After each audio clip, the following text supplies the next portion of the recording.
नमस्ते, आदाब, सत श्री अकाल। स्वागत है आपका वन स्टॉप चैनल अध्ययन मैथ एंड साइंस दुनिया में, जहां पर आपको मिलती हैं मैथ और साइंस दोनों की video.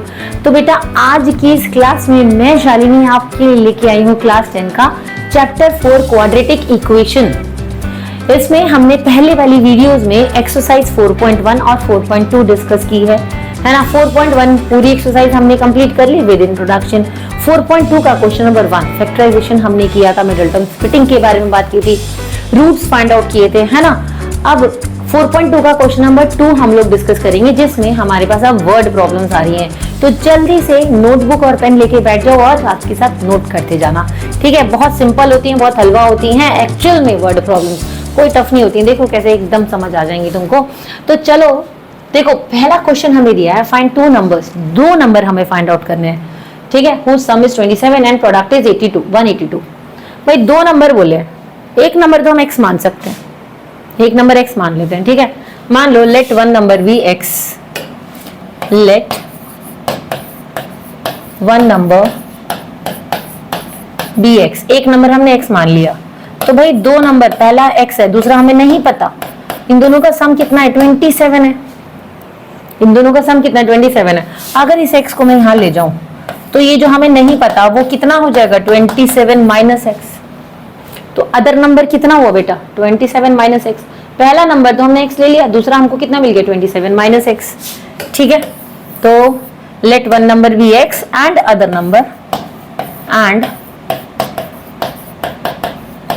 Number be 27 minus x। समझ आया हमें कैसे मिला ये, ठीक है। अब इन्होंने बोला है कि भी इनका सम तो है 27, इनका प्रोडक्ट है 182।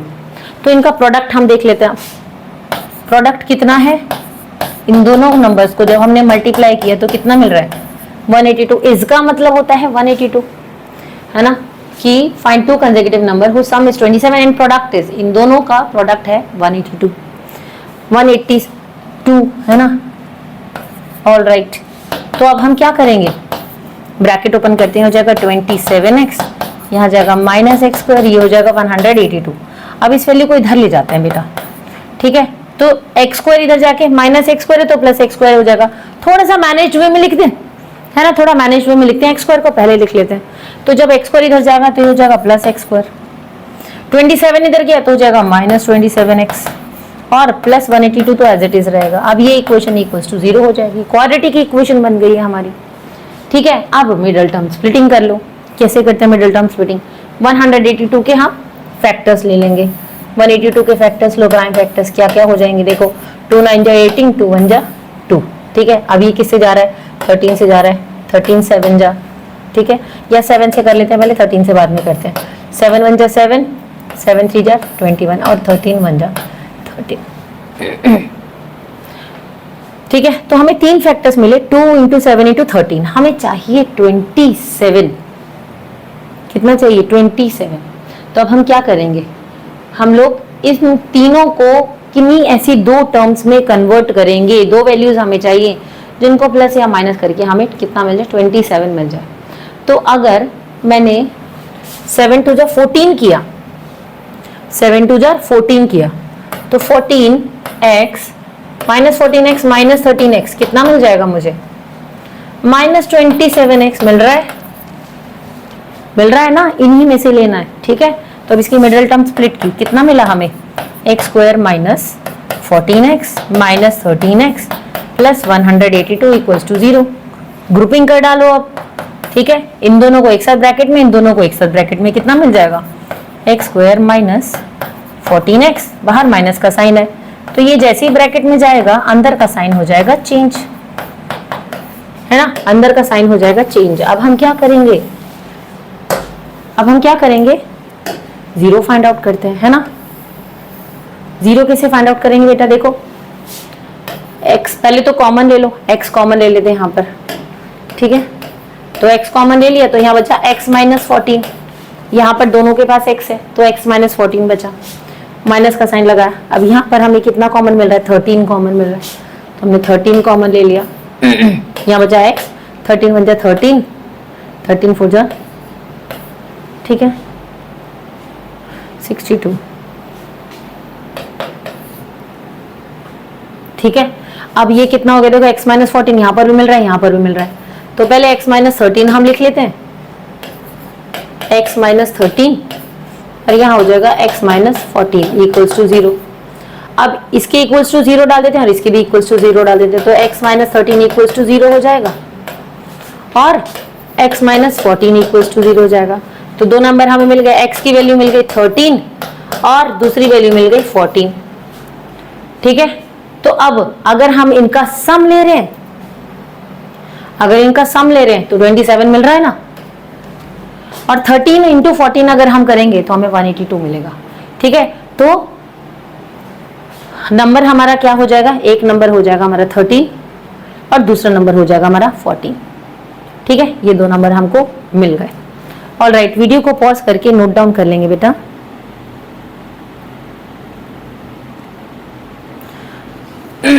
ठीक है, स्टेटमेंट, फाइनल स्टेटमेंट लिख लेना, 10 the required numbers are 13 and 14, बस इतना लिख देना। ठीक है, लिख दे इधर या खुद लिख लोगे, खुद ही लिख लोगे। क्या बताइए last statement, 10 the required number are 13 and 14। Alright, चलो भाई नेक्स्ट पार्ट हम देख लेते हैं।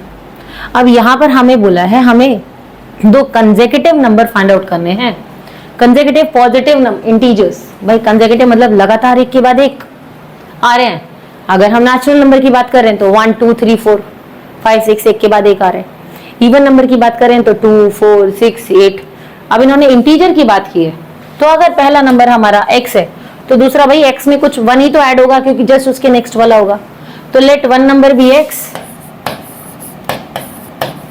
Late one number be x, क्योंकि पॉजिटिव इंटीजर है ना बेटा। 1 2 3 4, अगर हमने इसको x लिया तो ये कितना हो जाएगा भाई, x में हमने 1 ही तो जोड़ा है, 1 + 1 2 हुआ ना। फिर हमने x में कितना जोड़ा है 2, तो ये 3 हुआ है ना, 1 + 2 कितना हो गया 3, यहाँ पर 1 + 1 कितना हो गया 2। ठीक है, तो पहला नंबर x है तो उसमें 1 ऐड कर देंगे दूसरा फाइंड आउट करने के लिए, तीसरा फाइंड आउट करने के लिए 2 ऐड कर देंगे, चौथा फाइंड आउट करने के लिए 3 ऐड कर देंगे। ठीक है, तो अगर पहला नंबर हमारा है x तो दूसरा नंबर क्या होगा, अदर नंबर भी x + 1।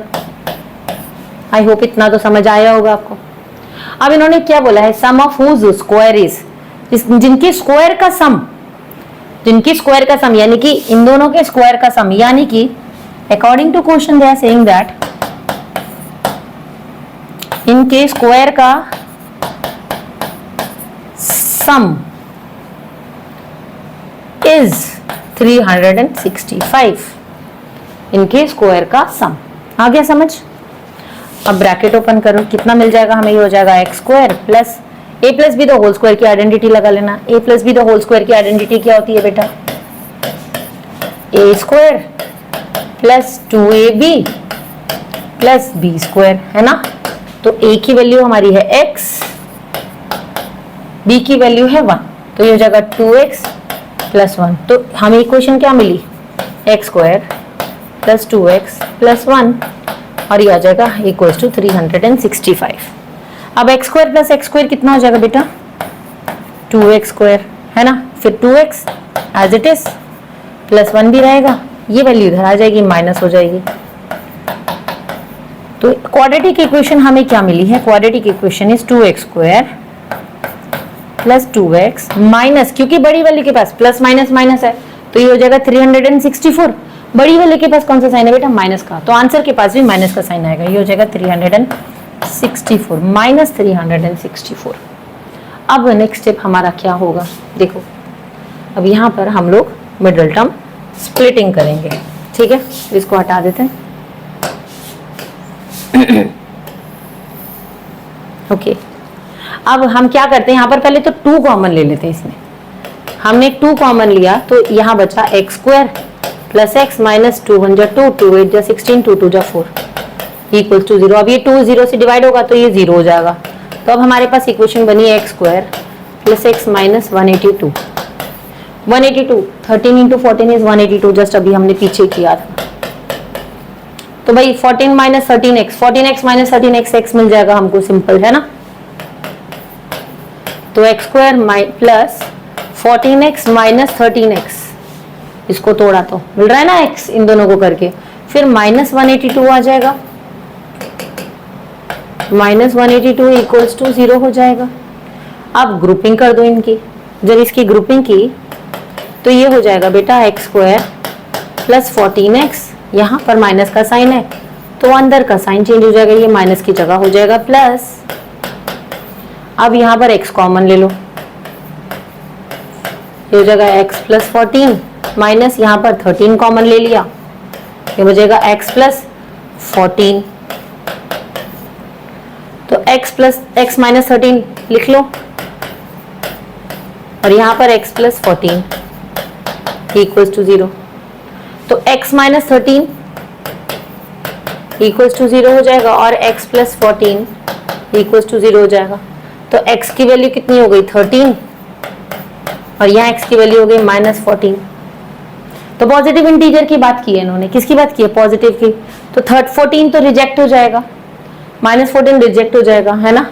तो दो कंसेक्यूटिव पॉजिटिव इंटीजर, भाई पहला हो जाएगा 13 और दूसरा हो जाएगा 13 प्लस 1 14, -14 नहीं होगा, 13 प्लस 1 14 हो जाएगा। ठीक है, वीडियो को पॉज करके नोट डाउन कर लो बेटा जल्दी से, ठीक, क्योंकि हमें पॉजिटिव इंटीजर बोला था। अगर सिर्फ इंटीजर होता तब तो हम 13 और 14 कंसीडर कर लेते, लेकिन यहाँ क्लियरली मेंशन है कि दो पॉजिटिव इंटीजर्स हैं। तो पहला इंटीजर हो जाएगा 13 और दूसरा हो जाएगा 13 प्लस 1 14। ठीक है, ऑलराइट, नेक्स्ट क्वेश्चन हम लोग देख लेते हैं। आप The altitude of a right triangle is 7 cm less than its base. If the hypotenuse is 13 cm, find the other two side. कि भाई एक राइट एंगल ट्रायंगल है, उसका जो ऑल्टीट्यूड है उसके बेस से 7 कम है। जैसे मान लो हमारे पास एक राइट एंगल ट्रायंगल है, यहाँ पर हमारे पास एक राइट एंगल ट्रायंगल है। अब इसका जो ऑल्टीट्यूड है, ये ऑल्टीट्यूड है बेटा, है ना, परपेंडिकुलर जो होता है वही ऑल्टीट्यूड होता है। तो इसका जो ऑल्टीट्यूड है वो बेस से 7 कम है। अगर बेस मान लो x है तो ऑल्टीट्यूड बेस में से 7 कम हो जाएगा, यही बोल रहे हैं ना। और हाइपोटेनियस, ये हाइपोटेनियस है, ये कितना है 13 सेंटीमीटर। ठीक है, तो हम क्या करेंगे, let the base of the right triangle be x, let the base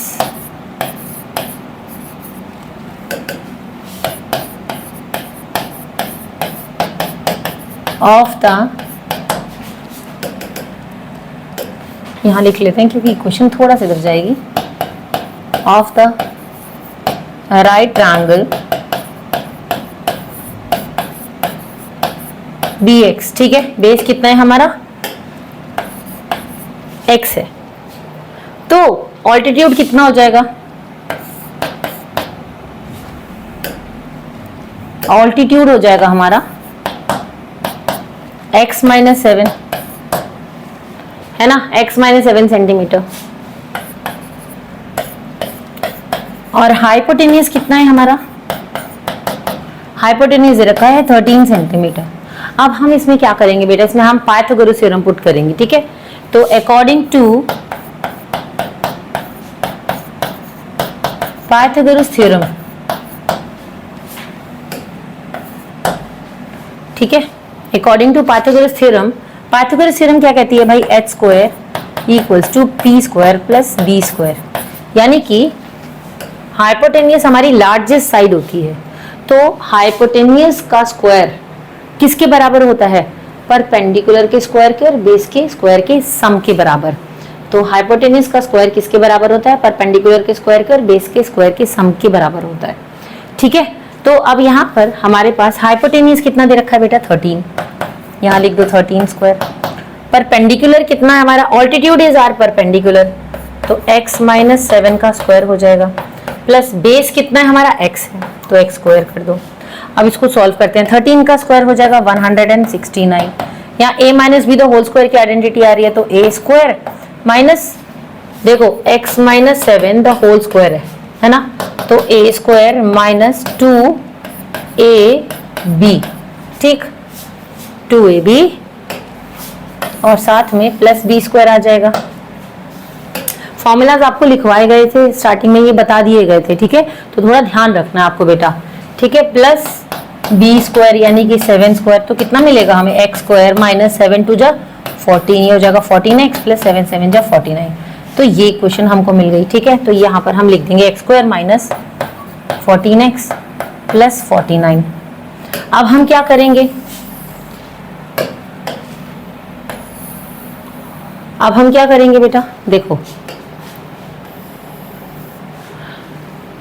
169 को ले आते हैं इधर, तो इक्वेशन हमारी बन जाएगी X square minus 14x plus 49 minus 169। ठीक है, इक्वल्स टू 0 लिख लो, तो यहाँ हो जाएगा एक्स स्क्वायर माइनस 14x, इन दोनों को सब्ट्रैक्ट किया, 9 माइनस 9 0, 6 माइनस 4 2, तो 120 मिला। अब बड़ी वैल्यू के पास कौन सा साइन है, माइनस का है ना, तो यहाँ आ जाएगा माइनस का साइन। अब हमने 120 के फैक्टर्स लिए, ठीक, 120 के फैक्टर्स लिए, तो 2 6 जा 12, 2 3 जा 6, 2 1 जा 2, 2 5 जा 10, 3 5 जा 15 और 5 1 जा 5। ठीक है, तो हमें चाहिए 14। तो अगर हमने 14 बनाना है ना, तो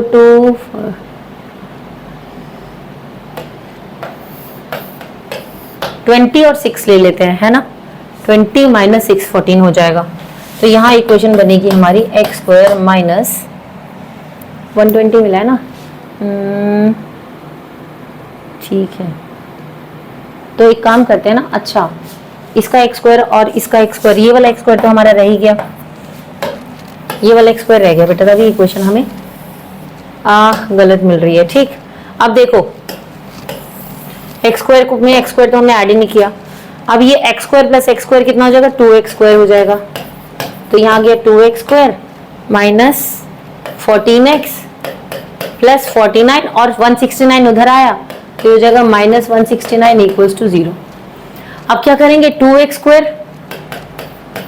को एज इट इज लिख दो, इन दोनों को सब्ट्रैक्ट किया तो माइनस 120 मिला, 2 कॉमन ले लेते हैं यहाँ पर, तो इक्वेशन में नहीं, एक्स स्क्वायर माइनस 2 7 जा 14, 2 6 जा, ये हो गया 0, 2 इधर 0 से डिवाइड होगा तो ये 0 हो जाएगा, तो इक्वेशन बन जाएगी X square minus 7x minus 60 equals to 0।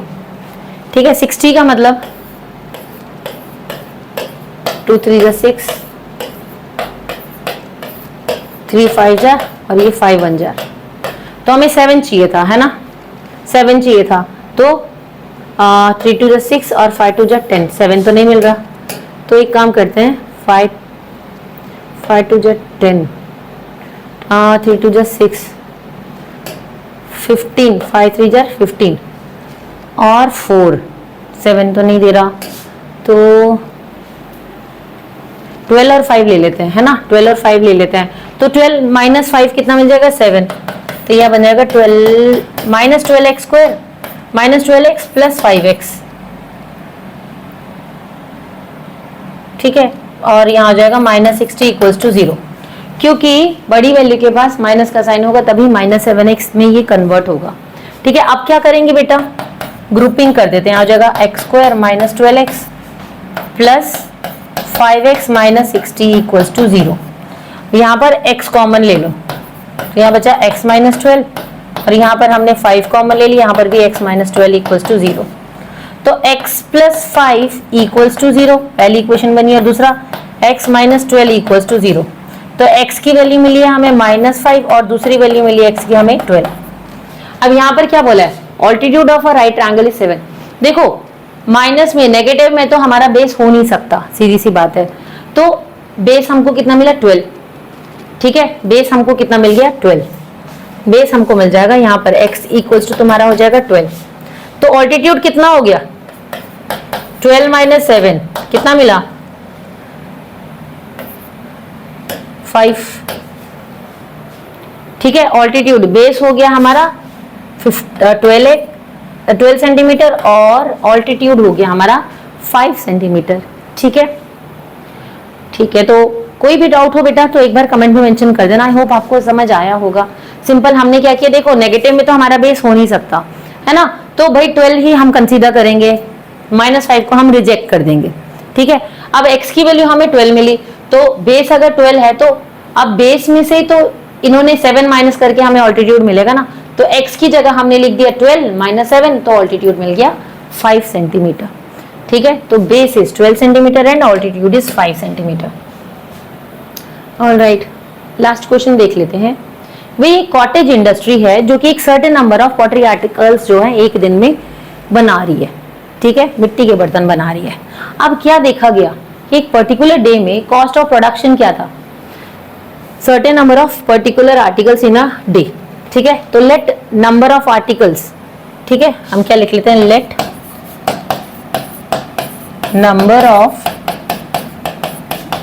Articles produced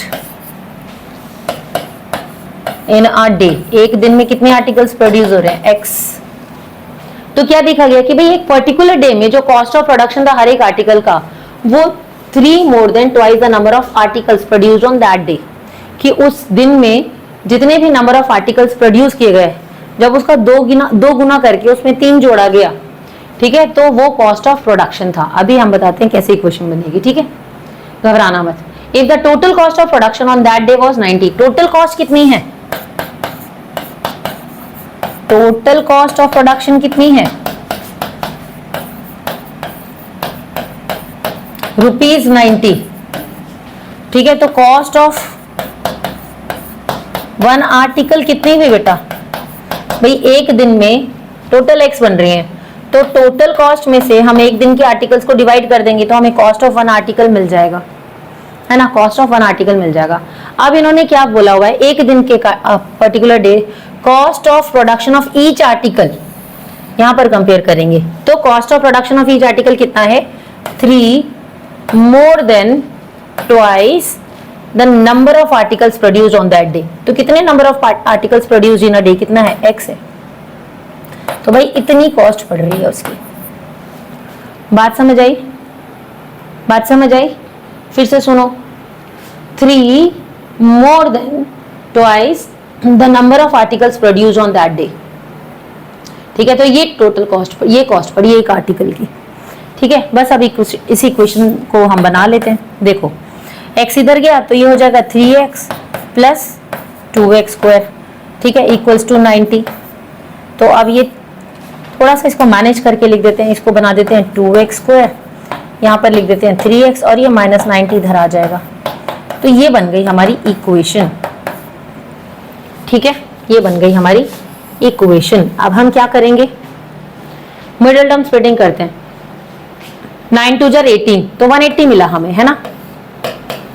180 का मतलब 2 9 जार 18, 45 15 3 5 जार और यहाँ आ जाएगा 5 1 जार, ठीक है। तो हमने क्या किया, हमें बनाना है 3x, यानी कि 3x हमें कैसे मिलेगा, इसको हम मल्टीप्लाई करेंगे, कोई भी 2 नंबर हमें चाहिए। कौन कौन से नंबर लेंगे सोचो, यहाँ पर हम ले लेते हैं 15 और 12, तो हमें 3 मिल रहा है, 15 और 12, है ना। तो 15 और 12 हम ले लेते हैं बेटा, ठीक है। तो प्लस 15 माइनस 12, ठीक है, तो हमें प्लस 3x मिल जाएगा। इक्वेशन हम लिख रहे हैं यहाँ पर 2x square plus 3x minus 90 equals to 0। अब इसकी मिडिल टर्म स्प्लिटिंग की तो हमें कितना मिला, plus 15x minus 12x minus 90 equals to 0। बेटा अगर मिडिल टर्म स्प्लिटिंग में अभी भी किसी को प्रॉब्लम है तो इससे पहले वाली वीडियो में फैक्टराइजेशन में पूरा मेथड बता रखा है, एक बार वो देख लेना, ठीक। अब इसकी ग्रुपिंग कर देंगे तो ये हो जाएगा 2x स्क्वायर प्लस 15x और यहाँ पर बाहर माइनस का साइन है तो अंदर का साइन तो डेफिनेटली चेंज होगा, ठीक है। यहाँ पर क्या कॉमन मिल रहा है, हमें x कॉमन मिल रहा है, तो ये हो जाएगा 2x प्लस 15। यहाँ पर क्या कॉमन मिल रहा है हमें 6 2 जा 12, 6 1 जा 6, 6 5 जा 30, ठीक है। तो ये देखो 2x plus 5, 2x plus 15, 2x plus 15 दोनों में मिल रहा है ना। अब हमें कितना मिला, ये x माइनस 6 और ये हो गया 2x प्लस 15 इक्वल्स टू 0। तो x माइनस 6 इक्वल्स टू 0 हो गया और 2x प्लस 15 इक्वल्स टू 0। अब इसे इक्वेशन बनाते हैं, x की वैल्यू हो गई 6 और यहाँ पर 2x इज इक्वल्स टू 15, तो x माइनस 15 तो मिला -15/2। नंबर ऑफ आर्टिकल्स हमने लिए थे ना x, तो नंबर ऑफ आर्टिकल्स माइनस में तो हो नहीं सकते, है ना। तो कितने आर्टिकल्स प्रोड्यूस किए गए उस दिन? 6 आर्टिकल्स जो हैं बेटा वो प्रोड्यूस किए गए, ठीक है, एक दिन में। और कॉस्ट कितनी है यहां लिख लेना आप, ठीक है, खुद से लिखना, इसकी स्टेटमेंट बना देना, फाइनल स्टेटमेंट, ठीक है। तो कितने आर्टिकल्स प्रोड्यूस किए उस दिन? 6 आर्टिकल्स। तो कॉस्ट ऑफ एन आर्टिकल कितनी पड़ी? 90/6, तो कितना हुआ? 15। तो एक आर्टिकल की कॉस्ट है 15 रुपीज और number of articles produce in a day 6 articles जो हैं वो एक दिन में बनाए जा रहे हैं, ठीक है। तो ये थी हमारी एक्सरसाइज 4.2। नेक्स्ट वीडियो में हम लोग एक्सरसाइज 4.3 डिस्कस करेंगे। तब तक आप इसकी अच्छे से प्रैक्टिस कीजिए। कोई भी प्रॉब्लम होती है, कोई भी डाउट होता है तो कमेंट में मेंशन करना, ठीक है, मैं तो हूँ। ऑलराइट, तो keep practicing, keep learning, and if you like our videos then please like, comment, share and subscribe our channel. Till then bye बच्चा पार्टी।